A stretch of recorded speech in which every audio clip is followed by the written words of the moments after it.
bienvenidos a De lo Católico y Más, donde la realidad supera la imaginación. Hoy nos acompaña Monseñor Luis Felipe. Bienvenido, Monseñor, que estuvo encargado o formó parte del equipo, ahorita nos va a explicar bien, formó parte del equipo de todo este proceso para la canonización de San Juan Diego. Así es. Buenas tardes. La cuestión es esta. Por diferentes razones yo llegué a la causa. Yo tenía un tío sacerdote que formaba parte de la causa, era juez de la causa. Pero hubo un accidente, el que estaba de secretario, o mejor dicho, copista es el título, tuvo un accidente y tuvo que ausentarse un tiempo de la causa. Entonces entré yo de suplente y esa suplencia no terminó. Pues, Okay. Sí. Y me refiero a un gran hombre, el padre Guerrero, José Luis Guerrero, que, experto en este tema. Ok, él llevaba la causa. Cuando ya se recupera, regresa también como juez y con el nombramiento de abogado, lo que le llamamos abogado del diablo. ¿Ok? El abogado del diablo al final es el abogado de la causa. Se le dice del diablo porque siempre pone todas las objeciones que puede durante el estudio, para que llegado el momento del juicio, él pueda defender plenamente lo que se está exponiendo. Ok, o sea, el abogado del diablo no es o más bien, a ver, primero, el abogado de la causa no es aquel que recibe todo y dice, pues también no hay ningún problema, ¿no? Como dice, más bien es por así decirlo, doble, ¿cómo decirlo? Nombramiento, porque no sería papel, ¿no? En el abogado de la causa, pero el abogado del diablo, porque es quien va a ir objetando para que en verdad pueda se haga un estudio, sustento, ¿no? El estudio, o se sustente el estudio que se está haciendo. Así es. Yo como copista recopilaba todo lo que los peritos enviaban a Roma y bueno, además de transcribirlo, hoy hay inteligencia artificial y todo, no estamos hablando en otro tiempo donde el fax era lo más llamativo, ¿sí? No había internet, entonces tenemos que ubicarnos en ese momento. Me tocaba transcribir y darle cuerpo a toda la información. No lo hacía solo, por supuesto. Éramos un equipo que íbamos conformando toda esta circunstancia. El ingeniero Joel Romero Salinas, que formaba parte de los historiadores de México. Ok. ¿Sí? Respecto a esta parte de, digamos, de la historia, no sé si hay como algún documento o algo que en lo que haya o se haya sustentado como o en qué sustentó como digamos, existencia de Juan Diego, porque es una de las cuestiones que en redes sociales ha sido como muy polémica. Sí, bueno, quien quiere hacer polémica puede hacer polémica de todo, ¿sí? De la política, de la religión, del deporte, de todo pueden hacer pues polémicas, que si fue un penalti o no fue penalti, todavía Bélgica sigue con esto, sí, ok, las circunstancias, puede haber puntos de vista y contrarios, los respeto, pero eso no quiere decir que los acepto. Vamos, el sepulcro vacío es la prueba de que Cristo resucitó, pero los judíos dijeron, se robaron el cuerpo. ¿Ok? Era otro punto de vista. Para mí el sepulcro vacío es resucitó.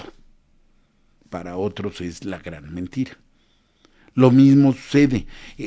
La aparición de la Virgen de Guadalupe no es un dogma de fe, pero es una certeza que tenemos de que ella se manifiesta en la historia y en este pueblo que se escogió como su casita.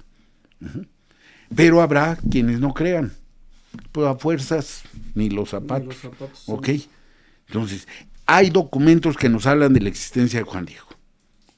Y entre todos esos documentos vemos una certeza histórica, una certeza de una presencia de una persona a la que identificamos como Juan Diego. Es que no hay un acta de nacimiento. Perdón, si no existía el registro civil, sí, claro, no podía haber, sí. Es que no hay un acta de bautizo. Ok, voy a hacer esto. Tampoco existe el acta de bautizo del mismo Jesucristo, y fue bautizado por Juan Bautista. Ok, pero no podemos exigir lo que no existe en ese momento histórico. Ok, pero sí dar pruebas de lo que va este proceso. Ok, tenemos la cuestión, sobre todo el Nicán Mopogua, el Nicán Motecpana, que son los elementos primarios para que nos hablan de la aparición. Sí, es que no existen pues de primera mano, no por eso quiere decir que sean falsos. Lo pongo de esta manera: la Divina Comedia, no tenemos el original de la Divina Comedia, y en cambio tenemos la obra de la Divina Comedia y sabemos quién le escribe y todo. O sea, y no por no tener el original no es que no exista o no existió el original. Algunas partes del Nicán Mopogua ya se han ubicado. Desgraciadamente mucho del Nicán Mopogua está en la Unión Americana, ¿sí? En Austin se encuentra una gran parte del Nicán Mopogua. ¿Por qué? Porque tuvimos guerras, tuvimos saqueos, y los saqueos muchas veces son de personas que venden material, ¿ok? Sí, y es muy bien pagado. Si no, no hubiera habido un asalto en Louvre. Hace poco, la semana pasada. O sea, digo, por favor, hay cosas que son muy bien pagadas. El mercado negro siempre ha existido. Entonces, hay que tener en cuenta esta circunstancia. Los elementos no los tenemos a mano, no, pero existen, si no completos, algún papel que nos hable directamente de la existencia de esto. ¿Ok? Tenemos nosotros a un personaje que está completamente comprobado que existió y todo, Juan González. ¿Quién es Juan González? Es de los primeros sacerdotes propios de la diócesis de México. Era español, pero es propio de la arquidiócesis de México. O sea, es de los primeros. Es el fundador de la Universidad Pontificia, ¿sí? Y es el traductor entre Juan de Zumárraga y Juan Diego. Juan de Zumárraga no hablaba, ¿cómo se llama? El náhuatl, y Juan Diego no hablaba el español. El traductor es Juan González. Pero ¿por qué no existen muchos documentos de él? Porque la corona, España, no quería que se trabajara cierta santidad en el Nuevo Mundo. ¿Por qué? Hubo que esperar que un papa dijera, son humanos. ¿Sí? O sea, en la circunstancia, si estoy esclavizando a un animal, no hay problema, pero si estoy esclavizando a una persona, a un ser pensante, espiritual, entonces es diferente.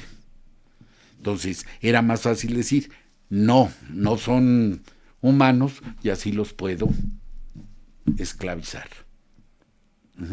Entonces la santidad ni me la muevan en la Nueva España.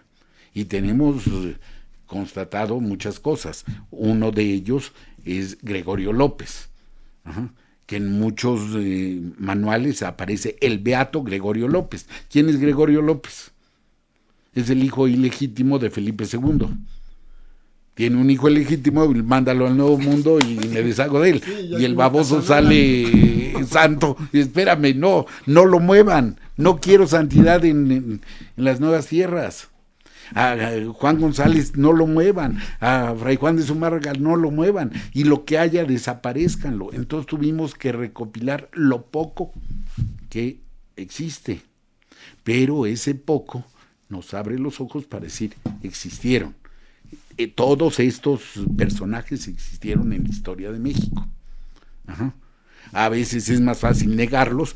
¿Para qué? Para que esto lo pueda yo manipular a mi antojo. Sí, sí, sí. Pero cuando lo ves con lo que tienes históricamente, compruebas el hecho de que existieron estos personajes. Hay monumentos que nos hablan de Juan Diego. Hay muchos monumentos, entre ellos está San Lorenzo, acá a la salida a Querétaro. Hay un altar del siglo, principios del siglo XVII, ¿sí?, donde está Juan Diego en el altar, sosteniendo el altar. El pocito está sosteniendo la palabra, el ambón. Son monumentos que nos van hablando de la santidad de Juan Diego. No solamente de que existió, sino de que esa persona que existió es santa, para detener la palabra, para detener el altar, la ofrenda, el sacrificio. O sea, nos están hablando de que la gente lo identificaba como santo. Ahora, le llamaban el ermitaño. La capilla de indios era conocida como la capilla del ermitaño. Y Juan Diego tuvo la gracia de ser ermitaño y vivir como ermitaño. Tenía permiso de comulgar 3 veces por semana. Informaciones de 1557 y de 1666. Está allí patentizado que eso. Personas que lo oyeron de primera o segunda mano. Y la tradición oral es muy legítima. Porque si no, no tendríamos los poemas de Netzahualcóyotl perdón, la tradición oral existe y la Sagrada Escritura era tradición oral. Luego existieron los rollos, pero la tradición oral es importante y cuando no se contradice, entonces se valora y se estudia toda esta circunstancia, que fue lo que pasó con la causa de Juan Diego. Los monumentos, sea por libros, sea por construcciones, o sea por palabra, por tradiciones, todos estos monumentos que existen y que nos hablan de Juan Diego ya desde el siglo XVI. En el siglo XVII, tenemos mucho. Ahí ya hay libros parroquiales. Y en los libros parroquiales de indios, la mitad de la gente se llamaba Juan Diego. ¿Por qué? Porque era un hombre tan conocido, Hay que entender que la bendición que se daba a los niños era que Dios te bendiga y te haga como Juan Diego. Era esa la bendición. Entonces, que Dios te haga un nuevo Juan Diego, que puedas ver a la Virgen, que puedas contemplar la gloria de Dios, era el deseo. Por eso tenemos en los libros de indios que muchos se llaman Juan Diego, y no nada más de indios, también de españoles. Era tan importante que eso lo vemos en los libros, y eso no lo estoy inventando, son libros parroquiales. Yo tuve la gracia de estar en una parroquia antigua, ¿sí?, donde hay libros antiguos, y haciendo recopilación, sí, más o menos allí el 30-40% se llamaban Juan Diego, de los varones. Okay. Sí, un hombre reconocido por el pueblo, pues, y... Sí. Sí, reconocido por el pueblo, y por eso la gente sigue el ejemplo de él. No, es que siguieron la mentira, y bueno, quien quiere ver mentira va a ver mentira, aunque yo le diga 2 más 2 son 4. No, son 4, son 3 más 1. Bueno, sí, o sea... Sí, o sácale raíz cuadrada y muévele acá. O sea, quien quiere ver mentira va a ver mentira. Quien está abierto a la ciencia, y no estoy inventando, lo que la ciencia nos está dando es lo que está presentando. ¿Sí? Fueron 27 votos de historiadores ahí en Roma el día en que Juan Diego entró al proceso histórico. Hubo un juicio de historiadores, fueron 27 votos. Ah, ok, o sea, digamos, no fue la cuestión como que ustedes presentaran, por así decirlo, estos elementos y ya dijeran, sí, qué bueno que existió San Juan Diego, que diga Juan Diego, vamos a empezar ahora el proceso para la canonización. Sino, hubo, como dicen, en Roma llegaron a presentar esto delante de 27 historiadores que dijeron, sí está dentro de la historia de México. Sí, de la historia. Sí, bueno, de la historia del mundo. Sí, okay. Sí, el primer juicio fue un juicio histórico. Qué interesante. Después hubo un juicio de virtudes y culto, ¿ok? Ajá. El primero fue de historia. 27 votos, de los cuales, o sea, se puede votar a favor con condición, en contra o abstención. Son 4 maneras en que se puede votar. Okay. ¿Sí? Y vamos, no digo nombres, pero sí, no es que de un personaje no histórico, pero que se habló de 27 votos, la mitad casi salió a favor y la mitad en contra, o sea, y aún así se procedió a continuar la causa, ¿ok? No estoy hablando. En Juan Diego, después de haberlo estudiado, hubo 2 votos a favor, pero con condición. ¿Sí? El primero fue un español que dijo, no me gusta cómo tratan la conquista. Señor, usted es el conquistador, no el conquistado. Sí. Ajá. Yo hablo como conquistado, no como conquistador. Y podemos ver diferente el hecho de que hubo una conquista, pero yo fui el que recibió los golpes y usted el que los dio. Ahora le duele que yo hable, sí. pero existe, ¿ok? Entonces, la condición es de que moviéramos eso, no se va a mover. ¿Y por qué? Porque lo estoy viendo desde otro punto de vista. Y la otra era de un italiano que decía, estoy de acuerdo, pero falta estudiar a Juan Diego como ermitaño, lo que insistí, y entonces ahí se le empezó a ver las circunstancias. El ermitaño podía comulgar hasta 3 veces por semana. Hoy hay gente que lo hace como práctica todos los días, malamente, pero sí como deporte. Sí, pero antiguamente un buen cristiano 1 vez por mes comulgaba. Iban a misa y no comulgaban. Recibían la bendición con el Santísimo al final de la misa. El que abría la boca lo hacía así, que nadie me vea, y comulgaba así de rapidito al final de la misa. No les tocó a ustedes, pero así era. Se daba la bendición y después se acercaba uno al comulgatorio para recibir la bendición, ¿sí? O bien la Eucaristía, quien se atrevía. Recuerden que nuestros abuelos lo decían, iban a confesarse y si ya decían una palabra ya no podían comulgar. O sea, iban a confesarse en la noche, los mandaban sin cenar y todo para que tuvieras un ayuno eucarístico. Sí, pudieras comulgar a la misa de gallo, ¿no? Sí, entonces eran otra forma de pensar.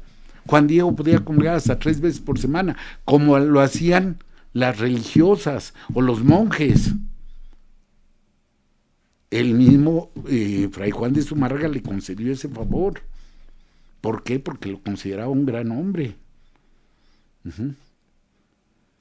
Insisto, los escritos de Zumárraga, muchos se perdieron. Sí. De aquí a España, cuando iban los barcos, mucho se podía caer accidentalmente al mar. Digo, sí, accidentalmente. Okay. ¿Por qué? Porque no querían que llegara o tenían la orden, pierdan eso para que... Sí, que quede ahí.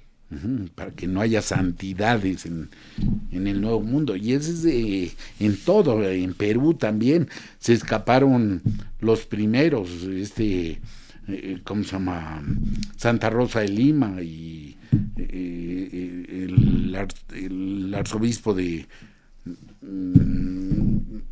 Mogrovejo, sí, se salvaron y ahí fue cuando dijeron, espérense, no, y pararon el proceso, no, tranquilos. San Felipe de Jesús se escapó porque entró en grupo. Sí, o sea, sí. Okay. Y después de este juicio histórico está el juicio de virtudes. Virtudes y culto. ¿Qué virtudes son las que se descubren en...? Mira, podemos hablar de Juan Diego como un hombre pobre, casto y obediente. Además, como ermitaño. ¿Ok? O sea, una de sus virtudes llegó a ser considerado santo, que se le dio el título de ermitaño. ¿Ok? Uh-huh. Pero un hombre obediente, casto y pobre. Aquí viene una circunstancia, hay dos puntos de vista. Unos que dicen es que él siempre fue pobre, y otro punto de vista que dice no, él no era pobre, él tenía título pues de señor dentro de su pueblo. El padre Eduardo Chávez se inclina que siempre fue pobre. José Luis Guerrero decía no, él era descendiente de Netzahualcóyotl. Netzahualcóyotl tenía mujeres por todos lados. Sí, y era también una cuestión práctica.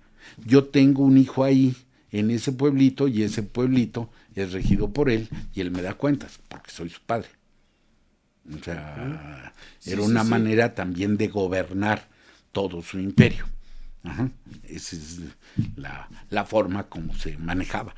Además, no hablamos de que era un solo matrimonio. Eso no lo vivían los indígenas. Era otro punto de vista.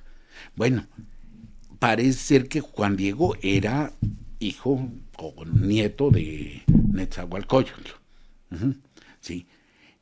Que si dice soy Mecapal, soy ¿cómo se llama? Escalera, soy Cola, pues lo dice como una parte de humildad. Anda uno más importante, alguien que sepa dialogar mejor, hablar mejor. Yo me inclino más a lo de José Luis Guerrero. No, pero es que él dijo esto, sí. Si nosotros vamos, él ya estaba bautizado en ese momento. ¿Sí? Tenía formación también franciscana. Y San Francisco también había hecho eso, dejar toda su riqueza, es más, quedar desnudo y renunciar a los bienes de la tierra. ¿Ok? Y era hijo del Señor, de Asís. ¿Y qué pasa? Se hace pobre. A Juan Diego no le cuesta trabajo hacerse pobre, pero era un señor. Vamos, él va hacia el catecismo, iba solo. ¿Ok? No, el ir solo también es yo puedo, no tengo que dar cuenta a nadie. Y la Virgen le dice vete a México. Si él hubiera sido pues esclavizado, no señora, yo tengo permiso de ir a Tlatelolco, no puedo decidir. Y él deja y se va a México. Llega y lo recibe el obispo. A ver, que te recibe el obispo hoy. No, perdón, no, ok, sí, ok, digo, ¿estamos de acuerdo? Ok, sí. Él llega y lo recibe, y al día siguiente lo recibe, y 2 días después lo recibe. O sea, no era cualquier personaje, lo recibe como señor. Juan Diego tiene casa, dime qué pobre tiene casa. Su tío tenía casa también en otro pueblo, o sea, perdóname, no eran pobres. Ahí no aplicó como hoy luego dice nuestra gente, bueno, pero era pobre de espíritu. Sí. Sí, sí, sí. ¿Ok? Sí. Él se hace pobre por convicción franciscana, pues, sí. Él es pobre, pero no deja, él se viene para acá y no pide permiso. Y sus últimos 17 años los vive aquí en la Basílica, bueno, Sí, sí, en el Tepeyac, ¿ok? donde se aparece Sí. la señora. Y es cuando se le da el título de ermitaño. Entonces, es un pobre, evangélicamente hablando. Sí. Es obediente, obedece a la señora, obedece al obispo, no se le pone al brinco al obispo. Oye, es que me mandó la señora, sí, no, es que tú tienes que, no. Escucha, es un hombre de diálogo. Hoy diríamos de sinodalidad, lo que a muchos falta, ¿no? No digo nombres, pero a muchos, ese diálogo, esa apertura. Habla con la Virgen, habla con el obispo y luego va a hablar con sus coterráneos, tanto españoles como naturales, ¿ok? O sea, es un hombre obediente, con todo lo que implica la obediencia. Ajá, sí. Es también casto. Él ya para este momento era viudo, pero las informaciones de 1557 dice, es que después de oír a Motolinia hablar de la castidad, junto con María Lucía, y esto es algo muy importante, porque es una decisión que vive en matrimonio, ¿ok? No se pasa por encima a la mujer, que era fácil en aquel tiempo, no, le da un lugar a la mujer, y junto con su esposa, ellos toman la decisión de vivir castamente. ¿Sí? Entonces, es una cuestión pues importante, pero no lo hacen nada más porque sí, sino porque ven que es grato a los ojos de Dios, y ellos quieren ser gratos a los ojos de Dios, es la búsqueda de la santidad. No estoy diciendo que la sexualidad sea mala, todo lo contrario, yo creo que la sexualidad no es pecaminosa, es tan sagrada, tan importante que Dios le hizo sacramento. ¿Sí? No es mala, le estamos dando mal uso a la sexualidad. Cuando se busca el placer propio, no el dar gloria a Dios con mi sexualidad. ¿Ok? Y Juan Diego toma la decisión junto con su esposa, y esa palabra me resuena, es junto. La decisión en matrimonio es junto, frente al otro. De hecho, la palabra matrimonio en hebreo quiere decir mirando al otro. ¿Sí? Es eso, no haciéndolo a un lado, sino mirándose. El encuentro de dos ojos, de dos cuerpos, de dos espíritus fundiéndose. Y eso Juan Diego lo hace perfectamente. Entendió el Evangelio. Sí, con toda esta, digamos, espiritualidad franciscana que va viviendo, ¿no? Va encontrando pues todos estos elementos para descubrir el Evangelio de esta manera. Y después de este, bueno, ahora que nos ha contado ya este juicio de virtudes, ¿cuál es el siguiente proceso que toma la causa? La causa, bueno, el juicio virtudes ya la aceptan los cardenales y la presentan al Papa. Sí, el Papa, en ese caso fue Juan Pablo II, el que recibe la causa. La fecha de nacimiento de Juan Diego no la tenemos.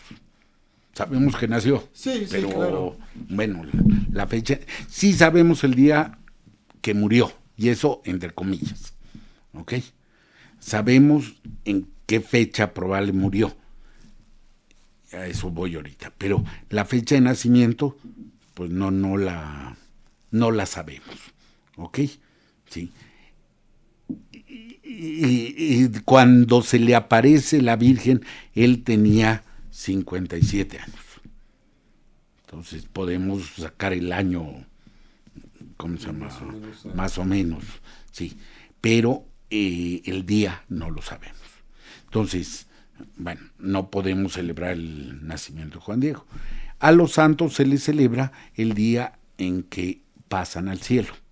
Conste, no dije el día que mueren, sino el día que pasan al cielo. ¿Ok? El día natalis se llama en la liturgia. Uh-huh. El día que nacen al cielo, ese día son festejados como santos. No el día que se canonizan, el día que pasan al cielo, el día que dejan esta tierra y pasan al cielo. ¿Ok? Entonces, tenemos un escrito que dice, el Fray Juan de Zumárraga muere el domingo después de Corpus Christi, 3 de junio de 1548. Y esa misma semana, Juan Diego muere. ¿Ok? Esa misma semana. Bueno, la aparición fue el día 9 de diciembre. Sábado 9 de diciembre. ¿Ok? La segunda aparición el domingo 10. El lunes es San Lunes, no voy, sí, no se enfermó mi tío, okay, sí, okay, sí. Y el martes se aparece, ok. Bueno, el día 9 de diciembre se aparece la Virgen, sábado 9. El sábado es un día mariano. Entonces, cuando empezamos esto, bueno, ubiquémoslo el 9 de junio. Es 9 y es sábado, 1548. Ubiquémoslo ahí, o sea, no puedo probarlo, pero puedo... Sí, pero por estos signos, pues, ¿no? Sí, además es exactamente medio año después, o sea, como si cortáramos el pastel a la mitad, ¿ok? Bueno, entonces, en sábado, el día de María y todo. ¿Cuándo se le presenta al Papa? El Papa dice no, y tacha la fecha. Junio. Ah, ok. No tachó el 9, sí, tachó junio. O sea, que se celebre el 9 de junio. Y dijo, no, junio no. Y lo pone con su letra, diciembre. El 9 de diciembre. El día en que la Virgen le dijo, te glorificaré. En ese día le prometió pasarlo al cielo. Entonces, siguiendo el Nicanmopogua, viene la... Pero bueno, te digo, documentos hay muchos, Nicanmopogua, Nicanmotecpana, está el Islamaguizoltica, varios documentos, ¿ok? Del siglo XVI, después del 17, 18, 19, bueno, pues habrá más, ¿ok? El siglo XVI hay varios monumentos escritos, ¿sí? Informaciones. Okay. Y digamos, Juan Diego sigue este proceso después de ser siervo de Dios, de ser beatificado y canonizado. Sí. No, es que actualmente la manera ordinaria es beatificación y canonización. Siervo de Dios es el proceso que se abre para el estudio. Que seas siervo de Dios no te garantiza que vas a llegar a beatificar. Okay, tienes que... Entraste a la universidad, pero no quiere decir que te vas a graduar. Sí, claro. Digo, son cosas diferentes. Bueno, es el proceso ordinario. Beatificación y canonización. Antiguamente no era así. Antiguamente la gente proclamaba al santo. Entonces le pedía al obispo que es santo, es santo, es santo. Y el obispo lo reconocía. Entonces es lo que es equivalente a la beatificación. Se mandaba el nombre a Roma. Y en Roma hacían un pequeño estudio y lo pasaban al índice de los santos. ¿Okay? El índice es canon. Entonces lo canonizaban, lo ponían en el índice de los santos. ¿Okay? La beatificación dependía del obispo y la canonización de Roma. ¿Ok? Eso era. Bueno, el pueblo era el que proclamaba que esta persona era digna de llegar a los sagrados. Ok. Hubo a lo mejor intentos de abuso y entonces por eso el Papa Urbano VIII dice, momento, a partir de hoy el proceso de beatificación es un estudio que pone las condiciones, hoy son muy diferentes, pero bueno, pone condiciones y que se estudie a cada beato, primero es beato y ya después es santo, tiene que probarse milagro, en fin, pone todas las condiciones, ¿ok? Pero las personas que tengan 100 años de culto, hasta este momento, pueden ser reconocidas. ¿Por qué? Porque ya tienen culto. Pueden ser reconocidas históricamente. Ajá. Ad inmemoriabili prestito. Por sus características propias pueden ser. Entran como antiguamente, no como nuevo. Uh-huh. Cuando Juan Diego va a entrar, le dicen, oye, tiene 97 años. Le faltaban 3. Sí. No. Cuando sale el decreto, en ese momento cumplía 97 años. Le faltaban 3, ya no entra, pues se necesitaban 3. El Papa le da una dispensa. Es tan fuerte su culto que el pueblo de México. Y es que esto es muy importante. No se ha dimensionado esta circunstancia. No es el Papa el que lo está beatificando. Es el pueblo de México el que lo beatifica. Y el Papa está reconociendo que el pueblo de México tiene madurez para beatificar a esta persona. ¿Ok? Está reconociendo que estos indígenas, a los que no se les reconocía ni como personas, tienen madurez para reconocer un santo. Sí. Es cuando el Papa se quita el sombrero. No, pásenle ustedes. Mi potestad está al lado de ustedes. O sea, no es competencia, vamos, es un reconocimiento papal de la fe de un pueblo. Es más bonito que cuando lo beatifica, por orden papal lo beatifico. No, aquí es el Papa reconoce que este pueblo tiene madurez, que este pueblo tiene agallas, que este pueblo tiene santidad. Por eso es muy bonito, no es, lo metió así como que colado ahí, no. Exactamente, no había, no tenía otra cosa que hacer ese día el Papa más que decir, vamos a la canoniza a beatificar a Juan Diego. Sí, no, bueno, yo no sabía esta parte, como dice la cuestión de reconocer y el culto del pueblo, y es cierto, digo, o sea, cualquier referencia ante el acontecimiento guadalupano es Juan Diego, ¿no? ¿Quién presenta el ayate? Juan Diego, ¿no? Uh-huh. ¿Quién está? No, las imágenes que tenemos de la Virgen en las apariciones, pues siempre está ahí Juan Diego, ¿no? Es pues sí, este caminar que tiene con el pueblo. Uh-huh. Y es beatificado. Y después sigue el proceso de estudiar un milagro que por él se haya alcanzado, que por mediación, el milagro siempre lo va a hacer Dios, ¿ok? Pero por mediación de alguien, eso hay que tenerlo en cuenta, es la mediación. Recordemos aquí que en una ocasión un paralítico fue llevado a Cristo. Ajá. Y no podían pasar. Sí, no, lo suben por el techo. Sí, pues, lo bajan por tejas, por las tejas del techo, o sea, por ahí lo bajaron, por tejas. Sí. Ajá. ¿Y qué dice el Evangelio? Viendo la fe de sus amigos, no vio la fe del enfermo. Sí, no, porque los amigos son los que dicen, vamos a llevarte para que te cure, sí. ¿No? Él, yo no sé si quería o no quería, pero yo siempre esa escena me la imagino muy curiosa, porque dice que está lleno de gente. Y los amigos al decir, ¿a qué hacemos? Pues pásenlo, ¿no?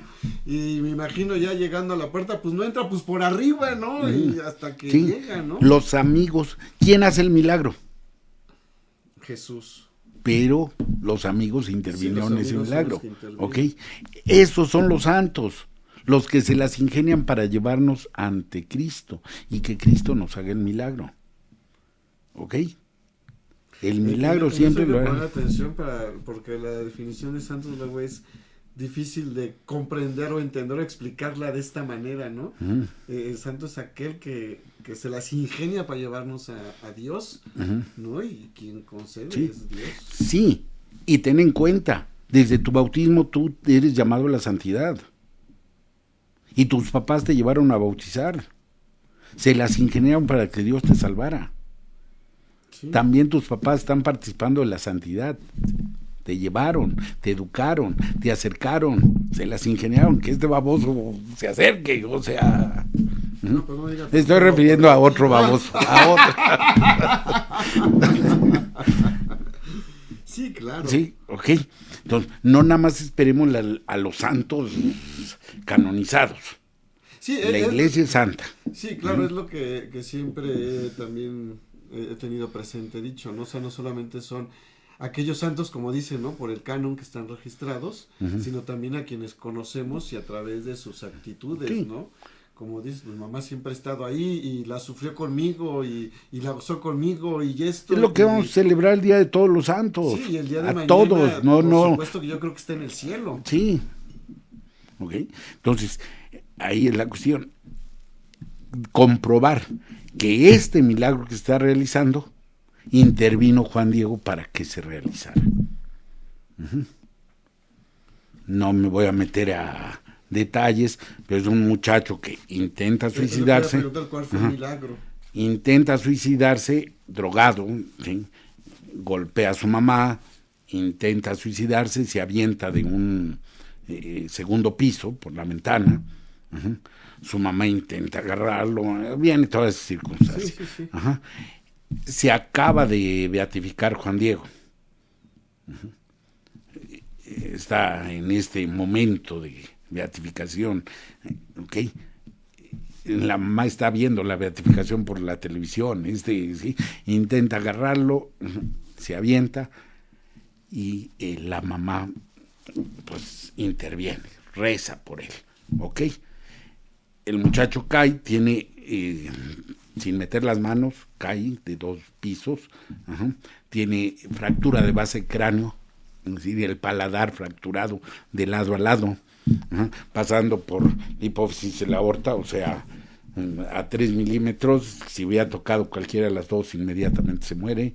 O sea, la fractura pasa exactamente por el medio, lo llevan al hospital, el doctor le dice a la mamá, no hay nada que hacer, no puedo enyesarlo, es imposible, no hay nada que hacer, le estoy administrando aspirinas, nada más, o sea, no puedo ni otra cosa, o sea, nada más, no puedo hacer más. Si cree en Dios, pues póngaselo en sus manos. Ya se los puse a Dios por medio de Juan Diego. ¿Sí? Ahí, y le dice al doctor, si es santo, que lo demuestre. Okay. Lo reta a Juan Diego. Si es santo, que lo demuestre. Y 10 días después el muchacho está saliendo caminando como si nada hubiera pasado. ¿Ok? Okay. Y tiene que, o sea, digamos, en esta parte del milagro vamos, obviamente el testimonio de la mamá, pero también el testimonio del médico en esta cuestión de decir, pues sí, yo soy testigo de que de que la mujer me dijo esto, pues. Y no nada más, sí, que es que aquí vamos a otra cosa. Se está conformando un equipo para seguir la causa de canonización. Lo va a beatificar el Papa. Ok. ¿Y quiénes se van a hacer cargo de la beatificación?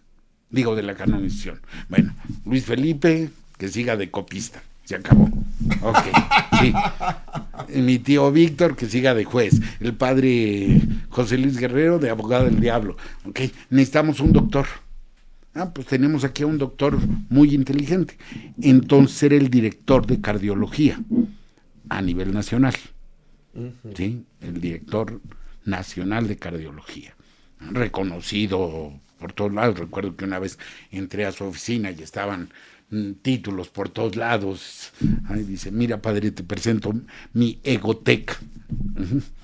Sí, no biblioteca, sino egoteca. Ok, sí, lleno de títulos. Bueno, y entonces le pidió a él que pues dirigiera la causa médica. ¿Sí? No era el único especialista, tenía que haber diferentes especialistas, pero el médico encargado sería él. ¿Ok? Los milagros se prefieren de cuestiones médicas, ¿ok? Es más fácil probarlos, ¿ok? Entonces, bueno, la parte del milagro médico que la revisa el doctor Homero Hernández Illescas. Bueno, resulta que se muere el director del Sanatorio Durango. Es un sanatorio militar. Entonces, lo dirigen militares. Pero si van a ir a un evento y todo, entonces le dicen, oye, este mes nadie puede hacerse cargo de la dirección. ¿Por qué no entras este mes a suplirnos? Y lo nombran director interino del Sanatorio Durango. Y a los 3 días llega el milagro. ¿Ok? Entonces, cuando a él le dice, es que, sí, o sea, se acomodan todas las cosas. Yo estoy seguro eso, cuando Dios quiere algo, sí, va acomodando, o sea, va moldando todo, sí, pues, eso. Está ahí el milagro, pues, Sí, o sea, sí, eso sí, no hay cuestión. Ajá. Y podríamos un día platicar con detalles y todo, porque cuando es interesante. Quiera, está, ¿ok? Pero está abierto sí, el micrófono. las circunstancias, sí, el doctor entra y le dice, pues, encomiéndeselo a Dios. Sí, se lo encomendé a Dios y a Juan Diego, si es santo que lo muestre. ¿Cómo que a Juan Diego? O sea, ¿de qué estamos hablando? Ajá. Sí. Sí, si es santo que lo demuestre. Él es testigo de eso y él es el encargado del milagro. Okay. Sí. Eso no basta. Soy testigo y lo presento como cuestión. Sí. Ahora que hay que estudiarlo. Le sacaron tomografías. La tomografía axial computarizada, ya están las, ¿cómo se llama? Las placas, y hay todo un estudio. Estudiaron la caída algunos físicos, qué velocidad tomaba, tomaron el viento, toda la temperatura, en fin, sí. Y hay una cuestión donde el doctor de la CEMEFO, ¿sí? El director de la CEMEFO, cuando se le presenta, este muchacho cayó y esta es la fractura, volteó y dijo, ¿dónde firmo el acta de defunción? Sin ver el cuerpo. Esta persona no puede vivir. No hay manera de que viva. ¿Dónde firmo el acta de defunción? No, pues, eso me lo platican, yo no estaba en ese momento ahí, ¿ok? No estaba. Por eso, cuando yo tengo que transcribir un médico, hijo, ¿qué quiere decir? Este es A, B, C, D, F, G, tratar de ver qué era cada letra y digo, yo no... Sí, no leo no leo español de doctor, ¿ok? Sí. Era miércoles de ceniza, entonces salgo a la se había puesto ceniza, salgo a tomar aire y veo que va entrando un doctor a tomar la ceniza. Entonces le digo, Paco, era Feligueres mío, ¿no? Paco, ¿qué pasó, padre? Ven acá, échame la mano. Esto es bajo secreto y mira, pero es un doctor que escribe con las patas, ¿ah? Y con la pata izquierda, además. Sí, hijo, ¿no? Sí, es un cabrón. Bueno, le eché todos las flores que pudo. Sí, ajá. Sí. Entonces le doy el documento y me dice, qué poca abuela tienes, padre. ¿Por qué? Lo firmo yo. ¿A poco tú eres el director de la... Sí, padre, ¿qué no sabías? No, yo sabía que eras doctor, pero no el director de la CEMEFO. No, pues a ver, él leyó su... Sí. O sea, ¿por qué en ese momento? ¿Por qué son todas las cuestiones que se van tejiendo? O sea, yo, ¿cómo se llama? Ahora que estos domingos el Evangelio nos ha estado hablando de la insistente oración, ¿no? La necesidad de hacer oración y esto. Sí, yo creo que cuando Dios quiere algo y marca algo, va amalgamando todo, ¿no? Y son estas, estas coincidencias, ¿no? O sea, el doctor que lo escogen para la beatificación y viene y llega ahí al sanatorio y le toca ver eso y es que dice, ¿cómo? Pues si me están haciendo esto, director, o sea, si Dios cuando quiere algo, amalgama las cosas. Cuando la beatificación, el postulador se muere, quiere entrar otro, yo me opongo, digo, no, si entra aquel, yo dejo esto porque no había relación, entonces no, pues, espérense, si vamos a trabajar en equipo, pues tenemos que llevarnos bien el equipo, ¿no? Bueno, entonces consíguete a otro, me conseguí a Molinari que casi le hice manita de puerco, por eso te digo, todo eso habría que contarlo con toda la cuestión. Ok, entra Molinari, ok, pero ese es el postulador. Ajá. El relator, que es otro título, es uno del Vaticano, un monseñor, ¿sí? Que se llamaba Giovanni y se apellidaba Papa, Giovanni Papa, pero nada tiene que ver con Juan Pablo, no, se llamaba Giovanni y se apellidaba Papa. Ajá, y fue un dolor de cabeza, pero gracias a eso también las cosas se tuvieron que hacer a conciencia, o sea, es que se cree que nada más nos sentamos, esto es, y ya lo presentamos, no, cada hoja había que ser revisada a conciencia, ¿sí? Y existe unos libros que se llama La Copia Vela, que es la recopilación de los documentos a estudiar. Ajá. Es tamaño oficio, son 5 volúmenes, más o menos de un puño de grueso, todos los documentos históricos que se estudiaron. Y se recopilan todos esos. Y todo eso termina como una síntesis que se llama la Positio. Okay. A los estudiosos no les paso los 5 tomos, sino les paso ya el resumen, que el resumen fueron 1300 hojas, de todas maneras, o sea, no es no fue tan resumen. Okay. Bueno, de 5 tomos a 1000 tantas hojas, sí, fue resumen. Ok, y eso sí, puedo decirlo, se hacen 3 copias velas, nada más la Positio se hacen cerca de 500. La copia vela, la recopilación, cada hoja está sellada, certificada, notariada, tiene 5 sellos, ¿sí? Y 5 firmas, o sea, sí, tiene que tener todo un proceso. Cada hoja certificar que es válida. Sí. La copia vela nada más se hacen 3 copias. Una que descanse en el Vaticano, una que descanse en la diócesis y una que descanse en el copista. ¿Usted tiene la suya? Yo tengo mi copia, sí. Sé que al final no es mía, yo la tengo como depositario, soy responsable de eso, ¿sí? Ya podría yo traerla a la basílica tranquilamente, pero bueno, es mía, ahorita, ahorita es de usted. Yo soy y se acabó, Sí, claro. ¿ok? Ajá. Sí, no, también para decir, a ver, soy el responsable de esto, nada de que le hizo otra persona, ¿ok? Sí. Fuimos un equipo, yo siempre he dicho, somos un equipo, yo recibía y presentaba.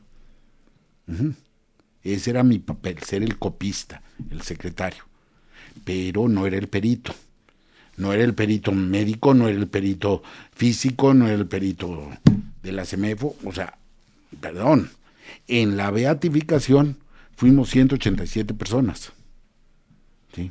En la canonización fueron 59 peritos, ¿okay? No es... Sí, es que no es una cosa tan sencilla, pues, o sea, tener 59 personas que tengan diferentes opiniones, que tengan diferentes juicios, y ponernos de acuerdo. Sí, es... Sí, no es algo sencillo. Oiga, y después de este milagro, ¿usted ha sabido de algún otro milagro en torno a San Juan Diego? Hay muchos milagros que podemos hacer, otros que dirían, ay, no son tantos, pero perdóname, o sea, yo creo que algo tiene que ver. Vamos, hay un obispo Sigatas, que es de Lituania. Él estuvo en Siberia encarcelado. ¿Por qué? Porque era enemigo de la Revolución Rusa. Y lo mandaron a Siberia, ¿ok? Por ser católico. A escondidas celebraba la misa. El policía le pasaba una galleta y unas gotas de alcohol o de vodka, lo que pudiera, o sea, ajá, sí, y celebraba así. ¿Y a quién le toca comulgar de los 8 católicos que había ahí? O sea, ajá, y celebraba con una estampita de la Virgen de Guadalupe y de Juan Diego, así la tenía, y esa, pues ahí celebraba la misa, siempre con las mismas oraciones, siempre con las mismas lecturas, o sea, sí, sí, pues era lo que podía. Ajá. Sí, Zigatas me llega aquí al cuello, o sea, lo conocí, vino aquí a la Basílica a dar gracias a Juan Diego y a la Virgen. Okay. Él hablaba lituano, o sea, era un problema, pero traía un sacerdote que hablaba lituano e italiano, entonces ya podíamos ahí comunicarnos, ¿no? Entonces le digo, ¿quiere ir a Teotihuacán? No, quiero estar todo el día aquí. Uh-huh. Yo vine a dar gracias, no vine como turista, vine a dar gracias, y nada más hoy voy a estar en México. Bueno, entonces, pues caminamos por toda la basílica. Le digo, ahí está el cerrito, la capilla de las rosas, donde Juan Diego cortó las rosas. Ahí nunca hubo una aparición. Ahí lo mandó a cortar las rosas. ¿Ok? Ajá. No viniste ayer, ahora súbete y corta las rosas. ¿Ok? Sí, bueno, lo mandó a cortar las rosas. Le digo, es una iglesia bonita, vamos para allá. Pues subimos a su paso y todo. Llegamos ahí y se acerca al comulgatorio y se pone a hacer oración en silencio. De repente se acerca un monstruo, ¿sí? Como de 2 metros 10 centímetros, así, y se pone en voz alta a rezar. El padre me dice, está rezando el Padre Nuestro en lituano. Entonces así, ajá, y voltea a Zigatas y se encuentra Robert, Zigatas, y se abrazan. Era el policía que le pasaba. Sí. Sí, los sí, eventos para hacer la Eucaristía. Sí, sin ponerse de acuerdo, en la capilla más recóndita, sin ponerse de acuerdo, se encuentran ahí, porque el otro venía a dar gracias también, y el otro vivía en Canadá, o sea, ya nada tenía que ver con... Ok. Uh-huh. Ahí, esta es mi esposa, mis hijas, se las presenta, ya comimos juntos, en fin. Sí. Digo, si eso no es un milagro, explícame qué es, o sea... Sí, no, es sí, que no hay... Uh-huh. O sea, es que a veces queremos que los milagros sean tremendos. Sí. Decía el padre Guerrero, aquí en la Basílica somos testigos de milagros todos los días. Cuando viene un pecador se arrepiente y sale arrepentido, ¿sí? Sale después de haberse confesado, después de haberse dejado mirar por la Virgen, es tocado y ya no sale igual. Esos son los milagros que tenemos que tener en cuenta. Monseñor, pues muchísimas gracias por compartirnos esta historia, toda esta experiencia muy interesante. Ojalá en verdad nos regale otra entrevista para contar todos estos detalles, ¿no? Lo esperamos pronto, y que todo esto pues también a la gente en verdad le sirva, como dice, también para informarse, para ver la realidad, ¿no?, que vamos viviendo como iglesia y con nuestros santos, y no nada más dejarse llevar por todo lo demás. Sí, yo no vine a convencer a nadie históricamente. Los documentos hablan solos. Si a pesar de esos documentos ellos dicen no creo, están en todo su derecho. Pero que no me digan no creo sin haber conocido los documentos. Sí, claro. Porque el ignorante no es no creyente. En mi tierra le dicen muy feo. Ya no nos deja, sí, señor. Muchas gracias. Le recordamos que nos sigan en nuestras redes sociales. Estamos en Spotify, en Facebook, en TikTok y en YouTube. Si has llegado al momento de esta entrevista, suscríbete a nuestro canal, compártelo y déjanos tus comentarios en la caja de comentarios. De lo católico y más, donde la realidad supera la imaginación.